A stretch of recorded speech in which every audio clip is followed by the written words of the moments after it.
Estamos a 24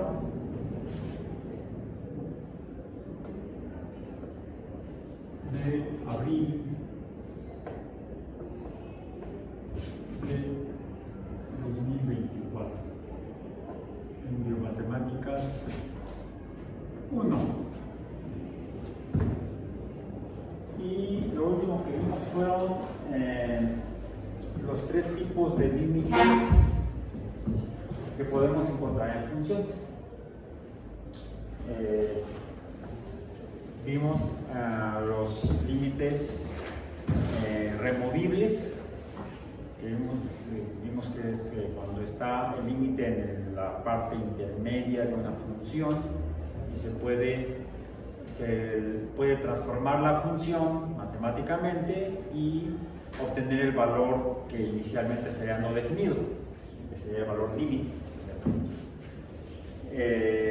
Las funciones en las cuales hay una, y dado que en la función original habría un valor no definido, eso nos representa entonces como una interrupción en los valores que nos va a dar de y, que nos va a dar la función cuando cambia x. Es por eso que mencionamos que los límites de las funciones se pueden interpretar como interrupciones o discontinuidades en el trazo de la función o en la secuencia de valores que nos da de y una función conforme va cambiando x. Es por eso que también podemos decir que podemos identificar dos tipos de funciones: las continuas, en las cuales siempre obtendremos un valor para y cuando asignemos cualquier valor a x, y las funciones discontinuas, y entonces son aquellas que presentan límites, es decir, valores para y no existentes o no definibles en algunos valores de x, para algunos valores de x. Mencionamos, ese tipo de límites serían los removibles, cuando podemos transformar la función de discontinua a continua a través de algún proceso matemático, como vimos en el primer ejemplo.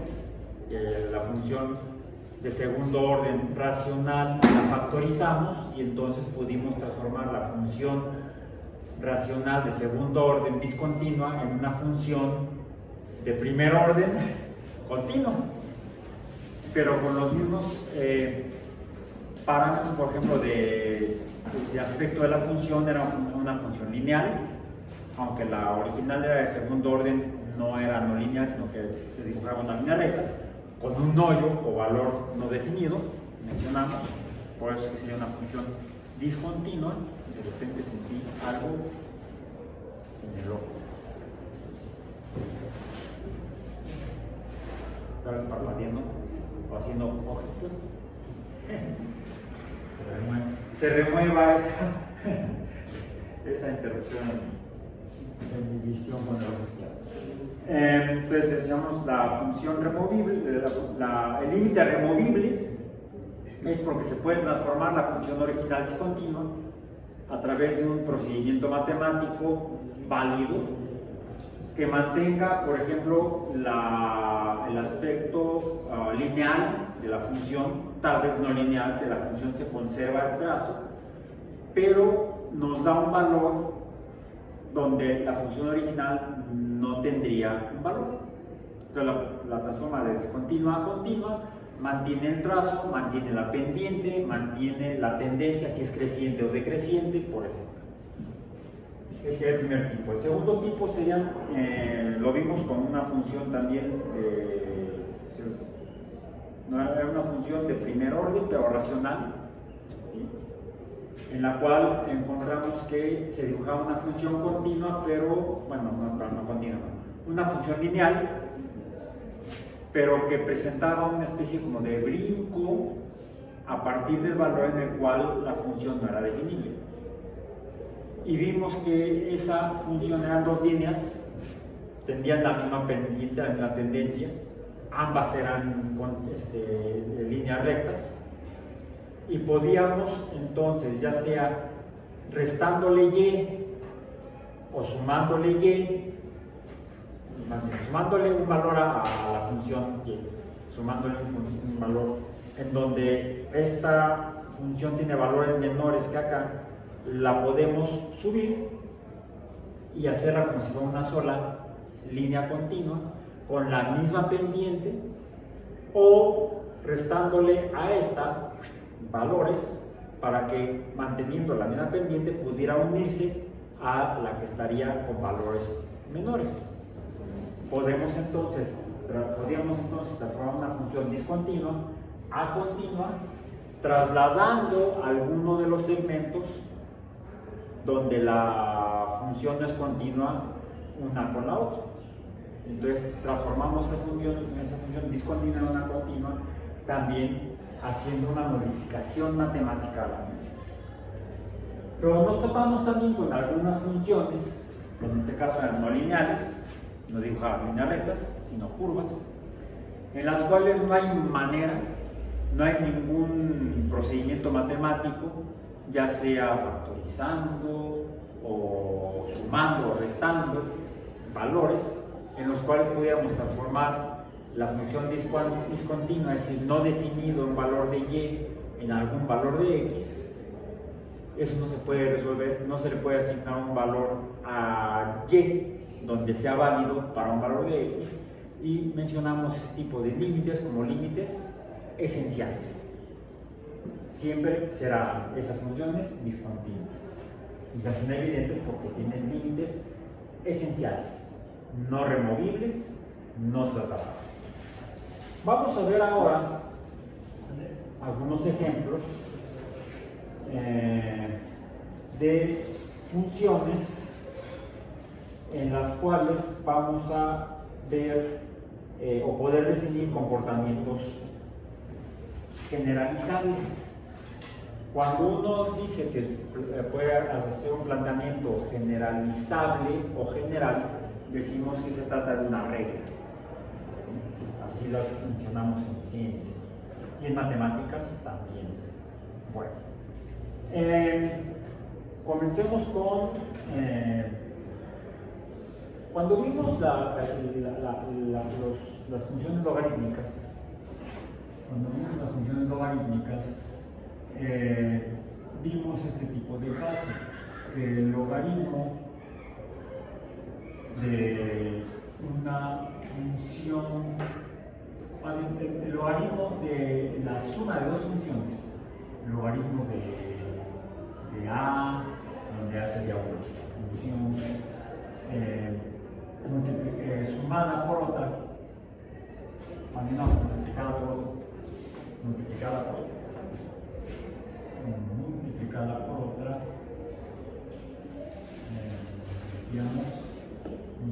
por otra. Esto lo podríamos obtener mediante la suma de los logaritmos de cada función. Logaritmo de A, es decir, el logaritmo de A por B será igual a la suma del logaritmo de A más el logaritmo de B.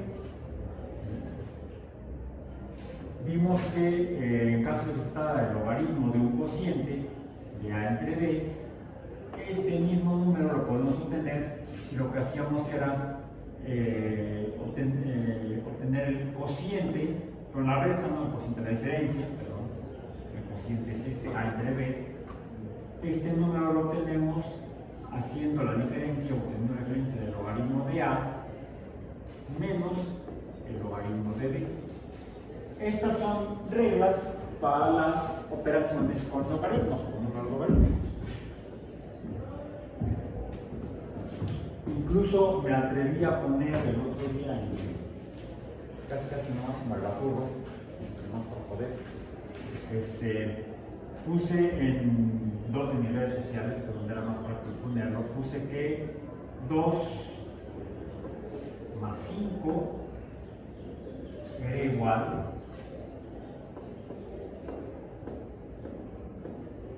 a 100.000. ¿Y eso es cierto?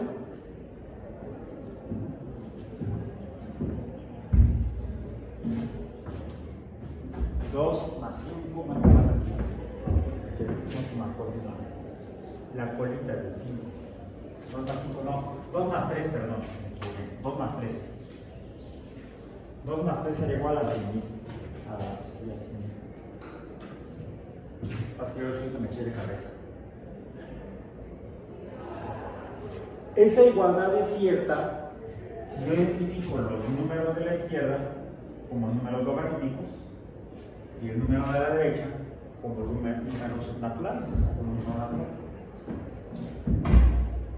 ¿Cuáles son los números logarítmicos?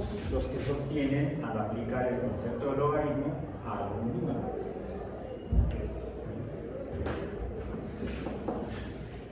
Si estos son números logarítmicos, el 2 realmente, ¿qué números naturales? No, acá me equivoqué otra vez. Era multiplicación, no resta. No, multiplicación no la 2 por 3 sería igual a 100.000. ¿En qué caso es? Si son números logarítmicos, necesitaría el logaritmo de A y el logaritmo de B. ¿Sí? 2 es logaritmo de 2 es igual al logaritmo de 100. Logaritmo base 10. ¿Sí? 3 es igual al logaritmo base 10, no base 110. ¿Base 10 de quién? De 1000. Falta el 1, ahí está.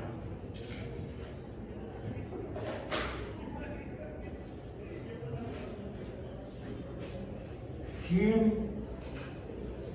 por 1000? ¿Cuánto es?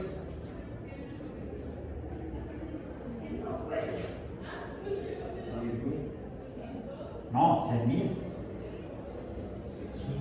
100.000. O sea,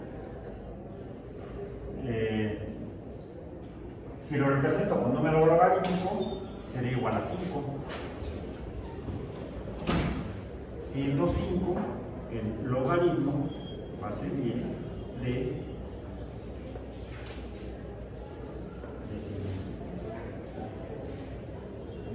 Este es un juego con números naturales y números logarítmicos.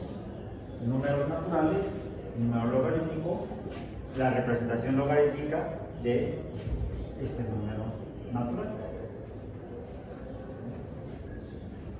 Usando las reglas de los logaritmos podemos hacer este tipo de bromas, vaciladas, pruebas, operaciones. De hecho, el concepto de número logarítmico, de hecho, es un invento.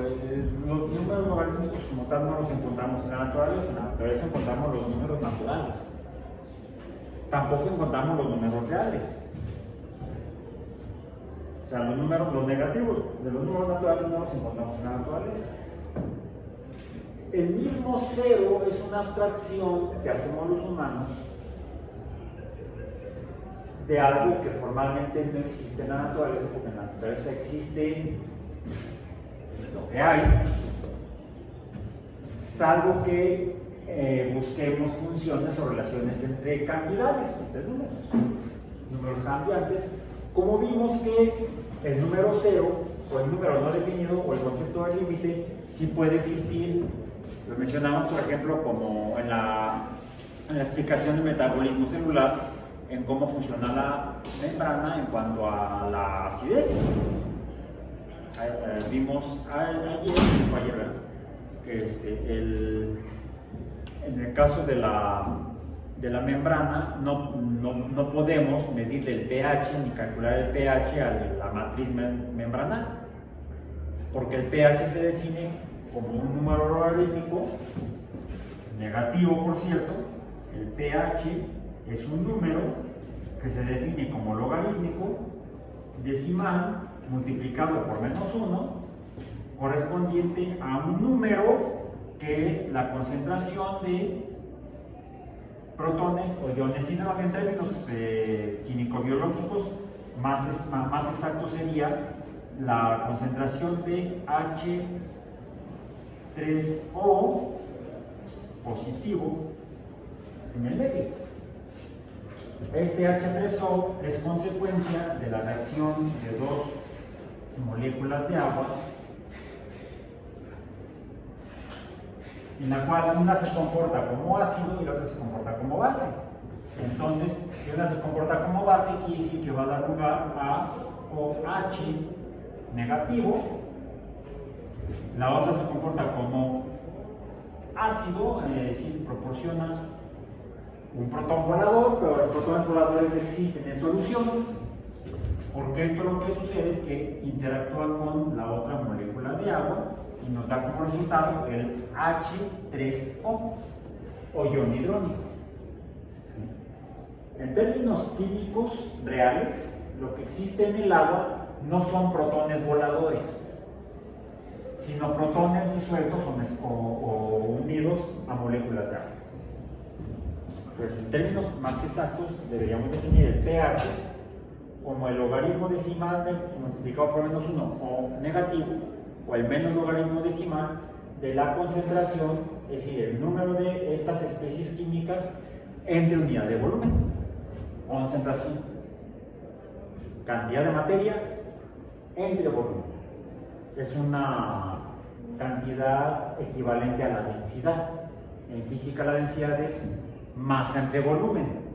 Esto es un compuesto químico, tiene un peso molecular, tiene masa.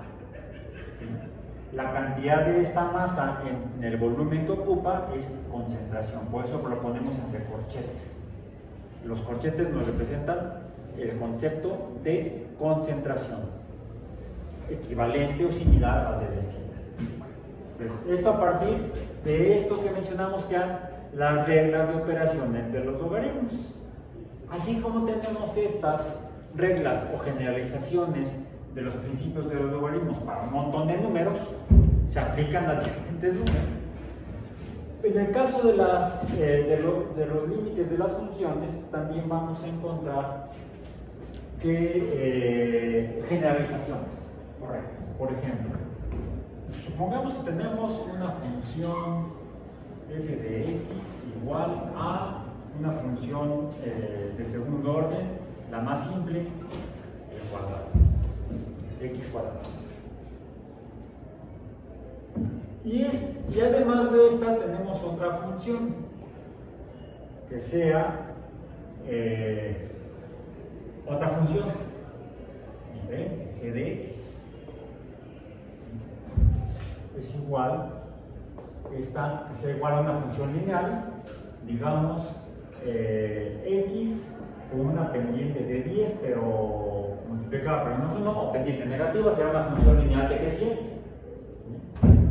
Tenemos aquí esta función que es una función parabólica cóncava arriba. Ya la hemos visto, ya la hemos calculado. Y la función g de x es una función lineal, o de primer orden, x a la 1. Como el coeficiente 10 está multiplicado por menos 1, esto nos dice que es una recta, x a la 1, dependiente 10, cada valor de x, el valor de y cambia 10 veces, pero en lugar de que aumente el valor de x, disminuye.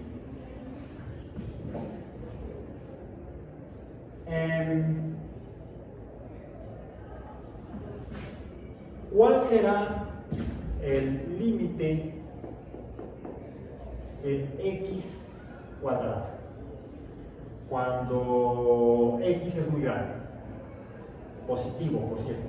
Cuando x tiende, quién sabe qué puse yo ahí, una mancha de tinta. No, tiene que ser una flecha. Ahí está, eso sí es una flecha. Cuando x tiende a infinito, números muy grandes. ¿Cuál es el valor no definible en x? O sea, el límite. Estamos definiendo que hay un límite. De hecho, las funciones parabólicas, esta función parabólica, así como está, tendría dos límites.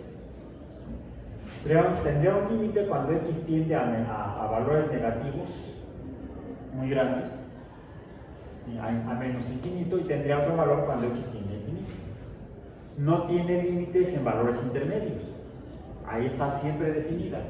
Salvo que el valor de x sea más grande que esto, mucho más grande que eso, que es en este caso. También puede ser valores negativos. Recordemos que esta función en particular, si la dibujamos así. En valores negativos aumenta mucho, en valores negativos de x, en valores positivos de x aumenta mucho. ¿Hasta cuándo? No es... Yo voy a decir una contradicción. No tiene límite. No, sí tiene límite. Ahí está. Lo que sucede es que no tenga límite, es que más bien no es definible. ¿Cuál es el número más grande? No es definible el número más grande, ni positivo ni negativo, por ejemplo, para x. ¿Cuál es entonces el límite de x cuadrada cuando x tiende a números muy grandes o a infinito? ¿Qué escribo yo aquí?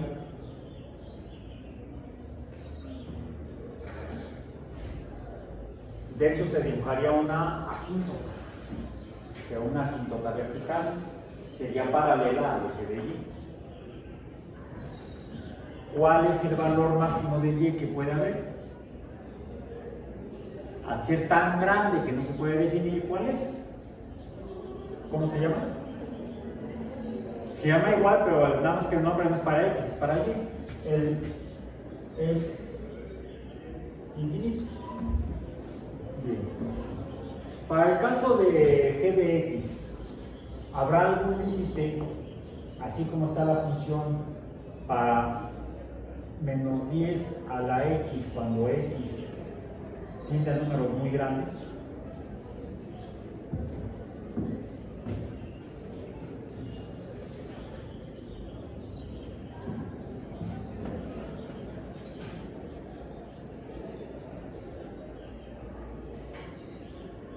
Tiende a números muy grandes.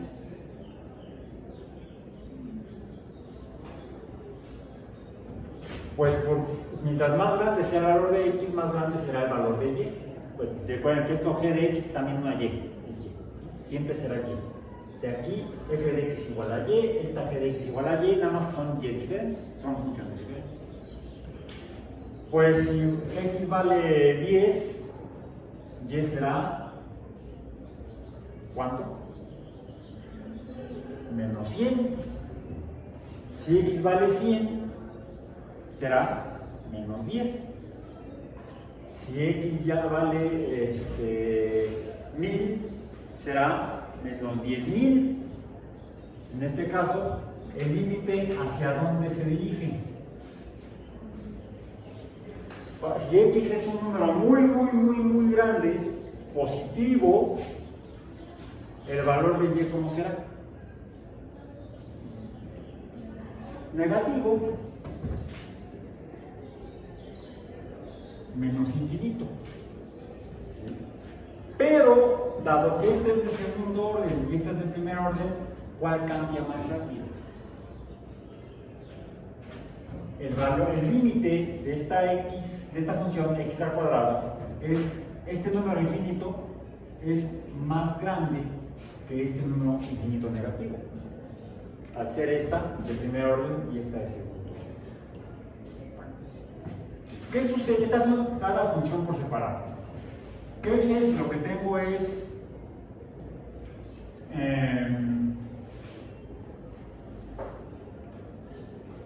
f de x más g de x? Esto será igual entonces a, ¿qué es f de x? X cuadrado. Y g de x es 10x, pero negativa.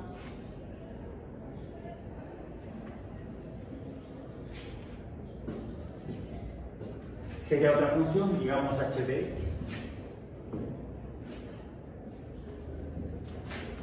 ¿Tendrá algún límite x cuadrada menos 10x cuando x tiende a números muy grandes?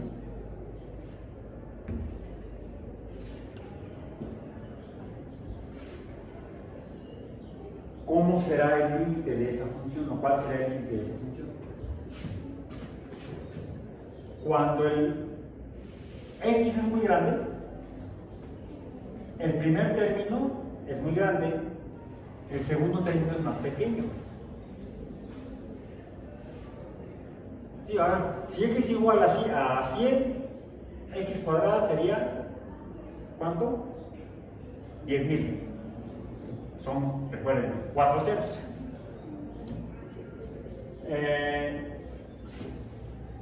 Cuando dije 100, si x igual a 100, este sería 10.000, y este ¿cuánto sería? Apenas 1.000.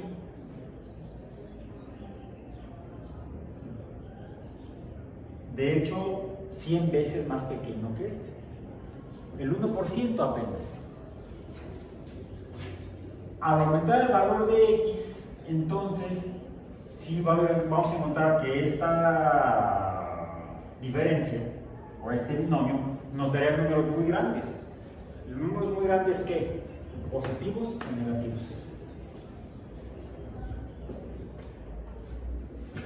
Daría números muy grandes positivos. De hecho, sería como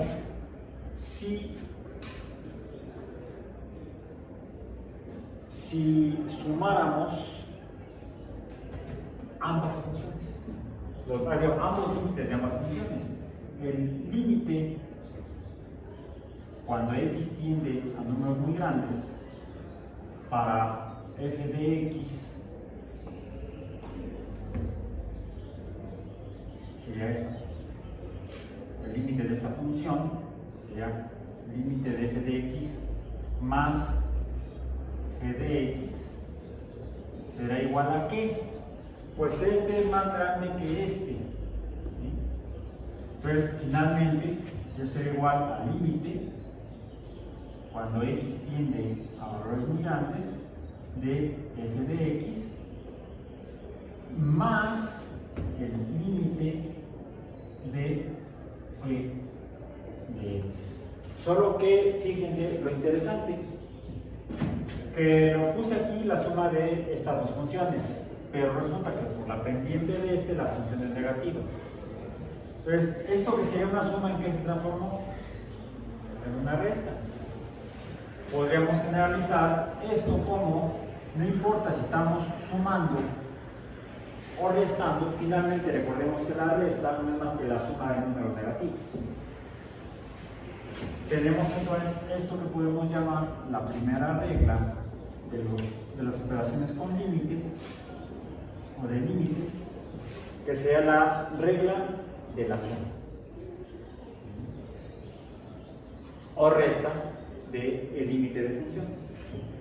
El límite de la suma de dos funciones o resta de dos funciones, el límite de la suma o resta de dos funciones será igual a la suma o resta de los límites de las funciones correspondientes. Esa sería la primera regla.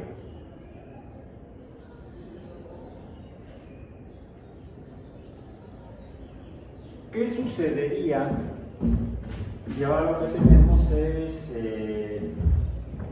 otra vez dos funciones, f de x igual a otra vez que sea x cuadrada?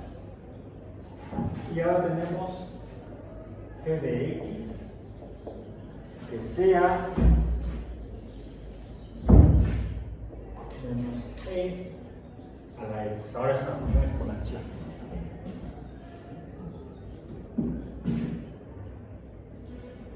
Si lo que tenemos es la suma de una a la otra o la resta de una a la otra, una de la otra o la otra de la una, se aplicaría esta regla.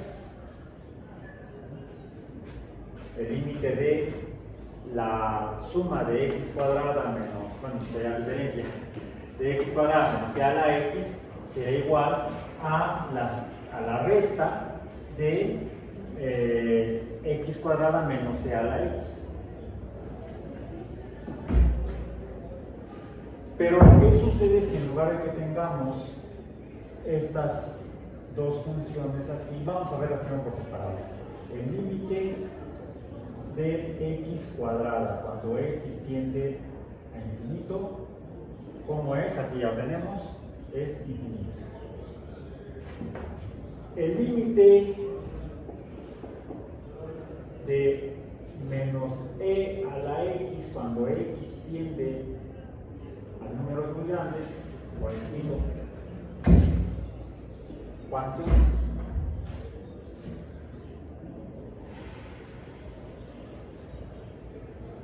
¿Cuánto es?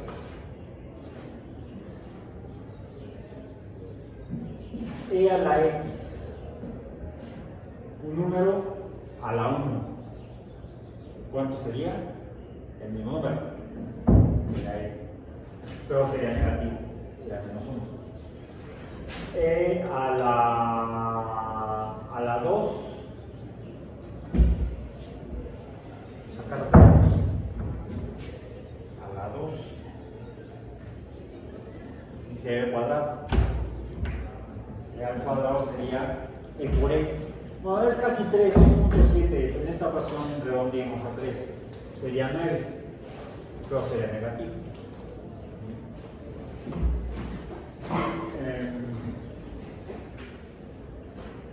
E a la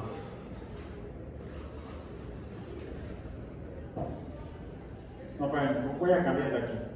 Voy a cambiar de signo. Porque no estamos cayendo en lo mismo.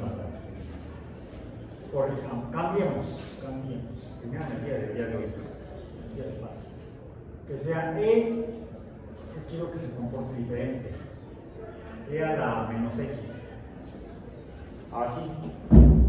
¿Qué sería? Que es diferente. E a la menos 1.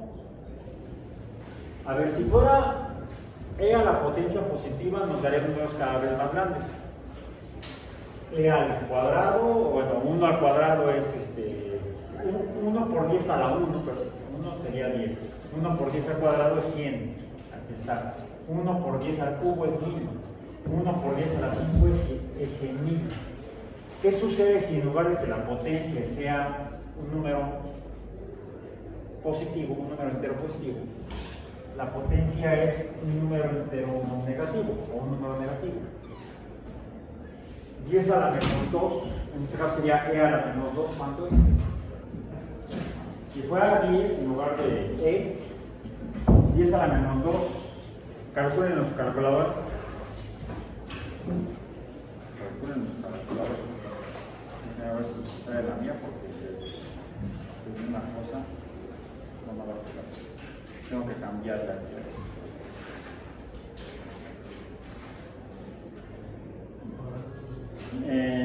E a la menos 2.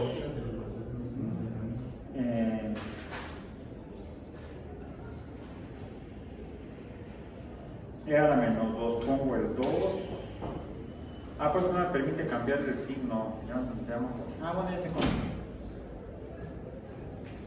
ya sé cómo sea 3. No. 2 menos 3 es igual a menos 1. Menos 1 por 2 me da menos 2. Estoy haciendo trampa a la calculadora. Luego tengo el E a la X. Si aprieto el E a la X me sale punto 13. ¿Sí? ¿Punto 13? Ok. Hagámoslo ahora con 3. X igual a 3. Sería entonces, ¿cómo le dije? Así sería 2 menos 3 es igual a menos 1. Por 3 es igual a menos 3. Y a la menos 3 me da 0.049. De hecho será 0.050 porque luego es 0.04978. Los dígitos posteriores al 9 son mayores que 5, entonces les debo redondear. Sería 4, lo debo de redondear el 9 al 10, entonces me cambia el 4 a 5. 0.05. ¿Qué sucede si x es igual a 4? Sería 2 menos 1 es menos 1. 2 menos 1. No, es 1 menos 2. 1 menos 2 es igual a menos 1.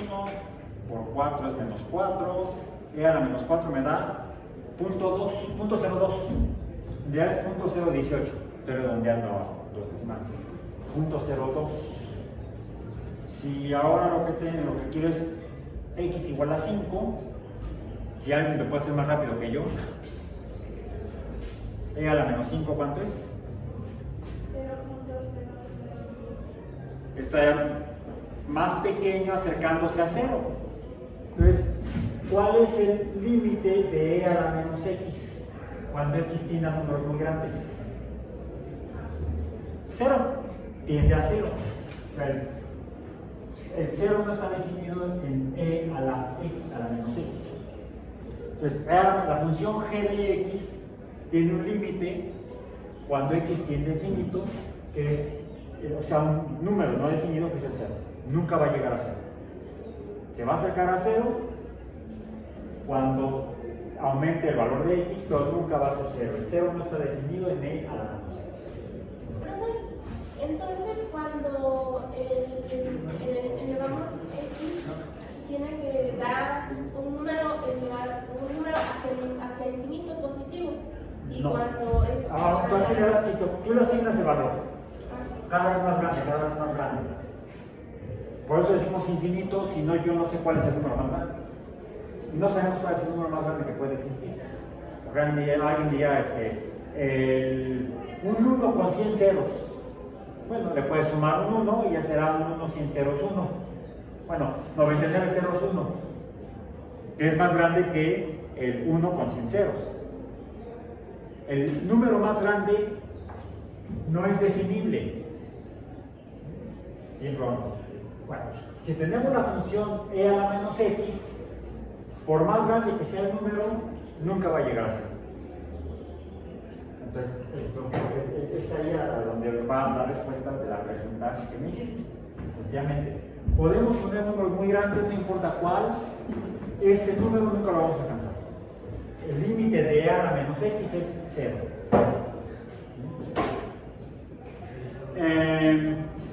¿Qué sucede si lo que tenemos ahora es f de x por g de x?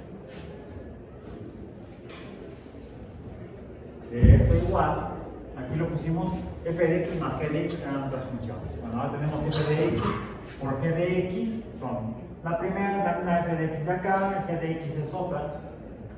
Eso sería igual a, entonces, x cuadrada por e a la menos x. La pregunta que nos hacemos es, ¿cuál es el límite de x cuadrada por e a la menos x cuando x tiende a números muy grandes?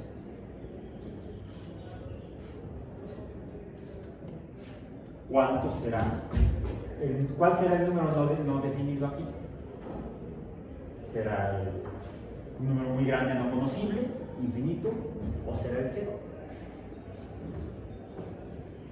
Bueno, podríamos tabular esta función con números cada vez más grandes y vamos viendo a qué se parece. Si fuera 10, sería 100 por e a la menos 10. E a la menos 10. O sea, 0.04. 0.004. ¿Esto? Sí. Cuando x es igual a 100, tendríamos el primer término sería 10.000, no 100.000, son 4 ceros, 10.000. 100 por 100 es 10.000. Por e a la menos 100. 3.72. O sea, ya es mayor que 1. Va creciendo. Si x es igual a 100, no, a 100 ya es 100, a 1000 sería 1.000.000, el primer término. 1000 por 1000 es 1.000.000, serían 6 ceros. e a la menos 1000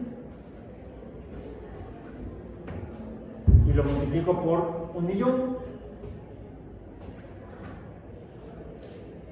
Es 1.000.000 por E a la menos 1000. 1.000.000 por e a la menos 1000. Por Da 1.000.000. cero. Da cero.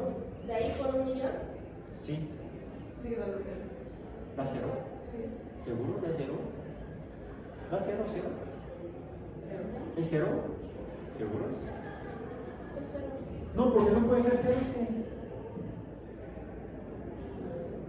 Se acerca a 0, pero no puede ser 0. La calculadora se está equivocando. Porque tiene un límite en el número de ceros que puede trabajar. Bueno, no pongamos límite, porque luego son límites. Tiene una incapacidad. Es una calculadora con capacidades diferentes, diríamos por ahí. Tiene la incapacidad de utilizar más ceros. Si lo hacemos a mano, si hacemos la operación a mano, por esta definición, el 0 no es definible en y a la menos x, entonces nunca lo voy a poder multiplicar este producto, este cuadrado, por 0. Solamente me daría 0 si lo multiplicara x al cuadrado por 0. Pero e a la menos x nunca va a ser 0. Va a ser un número muy pequeño cercano a 0, pero nunca 0. Y eso me va a definir esto. Por eso es que el límite de x cuadrada, cuando x tiende a infinito,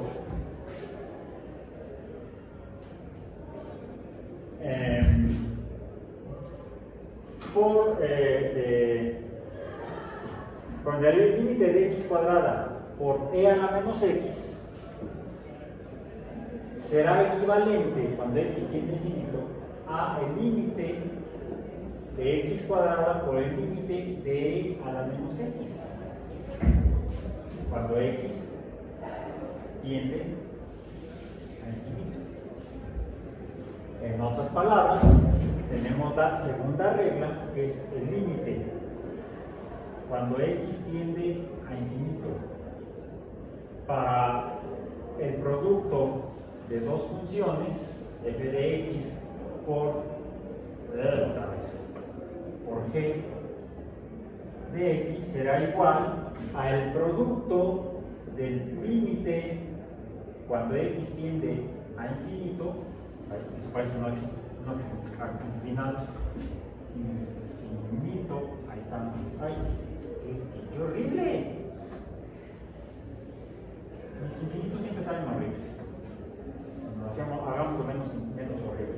De f de x por el límite cuando x tiende a infinito, ahora sí me quedó menos feo, de la otra función, en este caso g de x. Como este límite es un número cercano a 0, pero no puede ser 0, entonces el límite tendrá un número cercano a 0. En este caso será el valor no definido 0. Cada vez se acerca a 0, pero no llega a ser 0.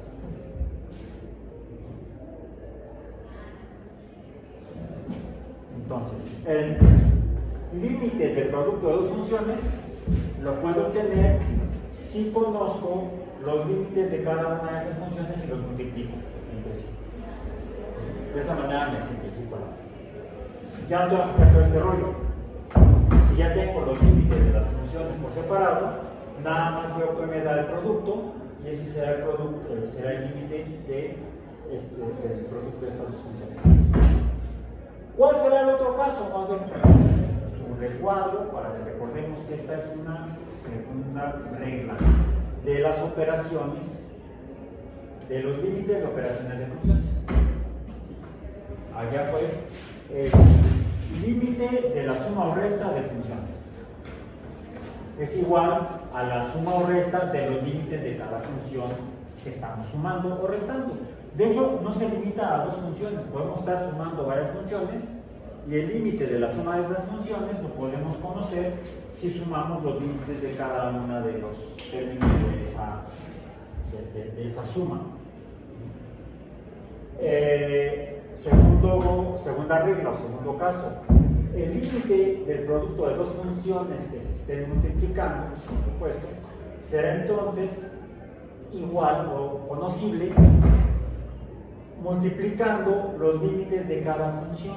Y por supuesto también podemos usar esta misma regla si lo que tenemos es no la multiplicación de dos funciones, sino de más. Pueden ser n funciones que estén multiplicando. X cuadrada por x cúbica, o sea, x cúbica por x cuadrada por e a la x, o e a la x. Son tres funciones diferentes que se están relacionando a través de un producto, se están multiplicando. Habrá algún límite en esa función de tres términos que están multiplicando, pues ese límite lo puedo conocer multiplicando los límites de cada una función por separado, que es más fácil calcular los límites de cada función que el de la función toda amontonada. Tenemos entonces el caso, la regla para el límite de suma o resta de funciones. Primera operación aritmética, la suma, podemos decir, solamente existe la adición o suma, la resta no existe, porque la puedo interpretar como la suma de números negativos. ¿Qué fue lo que hice yo aquí? Finalmente le sumé un número negativo, esto siempre me va a dar un número negativo. Entonces a esta función f de x le estoy sumando un número negativo, que estoy haciendo, le estoy restando el segundo término. Es un binomio en el que el segundo término del binomio es un número negativo. Una resta, suma de números negativos. Primera regla. Segunda regla, la, ¿cómo dice? Suma abreviada. La multiplicación sería el límite de funciones que se están multiplicando. Puedo conocer el límite si sumo los límites de cada función. No se reduce a que solamente pueda hacerlo con la suma de dos funciones. Puedo sumar unas funciones que se están interactuando, están relacionándose y describiendo un fenómeno.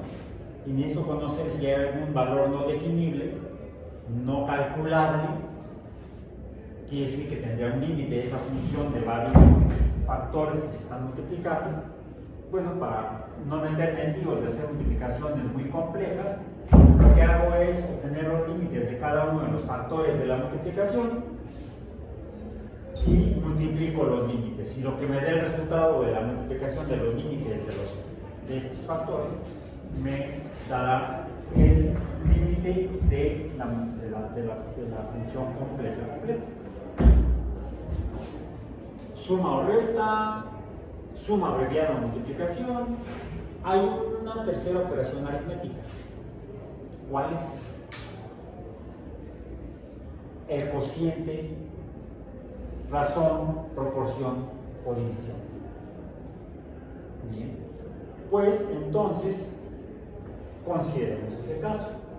¿Qué sucede si tenemos una función f de x? En este caso el ejemplo que tengo yo es una función polinómica de segundo orden, x cuadrada menos 5x, f de x, y la segunda función g de x. Aquí sí se reduce o se remite a solamente la relación entre dos funciones. G de x, que fuera una función de tercer orden, 3x cúbica, función no lineal de tercer orden. La segunda es una función no lineal de segundo orden. Una función de segundo orden, o sea, no lineal. Esta sería una parábola, esta sería una locura. Ya vimos que hacen cosas interesantes. Ahora lo que vamos a considerar es que tengamos, vamos a ponerlo así, Primero, consideremos cuál es el límite de x cuadrado. Ya lo conocemos cuando x tiende a infinito. El valor del límite de x cuadrado, el valor no definido o no conocible, es infinito. Ya está allá. Ya está aquí. Lo repetimos. No, pues espérenme. X cuadrada menos 5x, no importa. ¿Cuál resultó? La suma. En este caso, vemos que sería infinito. En este caso sería infinito. Es infinito. Porque este término siempre va a ser más pequeño que el segundo. No, que el primero. El segundo término siempre va a ser más pequeño que el primero. Si este es 100, esta apenas es 50, la mitad. Si este es 1000, este será 500, la mitad. Entonces, irá aumentando el valor de y, de f de x, conforme va aumentando x hasta valores muy grandes, si no digo dónde acaba la función. Entonces, el límite de x cuadrado menos 5x es más infinito. ¿Cuál es el límite de 3x cúbica cuando x tiende a infinito? Esto será igual a infinito también. Si x es 10, será 3000 por 3, sería 9000. Si x es 100, será, ¿qué será? Decíamos será 10.000 por 3 serían 300.000, etcétera, etcétera. Entonces va aumentando el valor de y conforme aumenta x, es infinito. Bueno,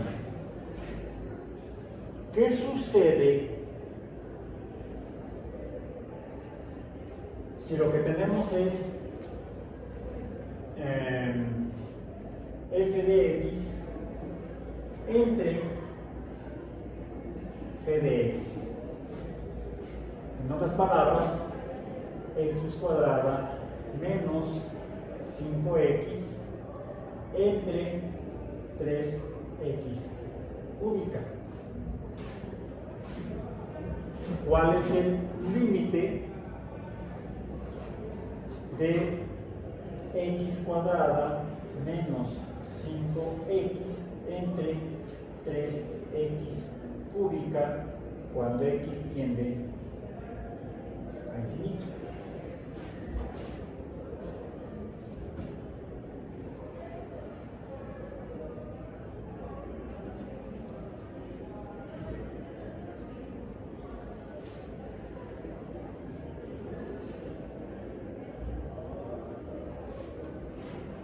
¿Cuál será? Alguien diría, pues a lo mejor es el cociente del límite de la función numerador, el límite de la función denominador. ¿Seguros? Tendríamos el límite de esta sería infinito entre infinito. Entonces tendríamos que decir que sea infinito entre infinito, pero esto sería igual a la unidad. O tendería a acercarse a la unidad. Entonces en este caso no hay una regla definida. Ahí sí tenemos que hacer la tabla. Si encontramos una regla cuando tenemos adiciones de funciones, producto de funciones, pero no cuando tenemos cociente de funciones. También recordemos que para algunas funciones el límite puede ser 0. El límite puede ser 0. Bueno, acá está. Podríamos llegar a tener casos en los cuales el límite, cuando x tiende a infinito, de una función, pongamos, no g, para que no se confunda con aquellas, que fuera h de x entre y de x, fuera 0 entre 0. Y esto no es la unidad. Entonces, acá el detalle es que tenemos que hacer el límite teniendo el cociente de las funciones correspondientes. A veces no hay de otra. Podemos aprovechar estas, allá habrá que hacer la talacha. Son algunas curiosidades que es importante verlo, que existen reglas que nos permiten facilitar el uso de operaciones matemáticas, en este caso, por ejemplo, cuando estamos frente a límites de función. Vemos que sí, puede haber fenómenos que estén definidos por límites de la función que describe el fenómeno. Es decir, valores no existentes, no medibles. Y es importante para no andar perdiendo el tiempo midiendo lo que uno no puede medir. Mejor pasemos a otra cosa, como por ejemplo, nos vemos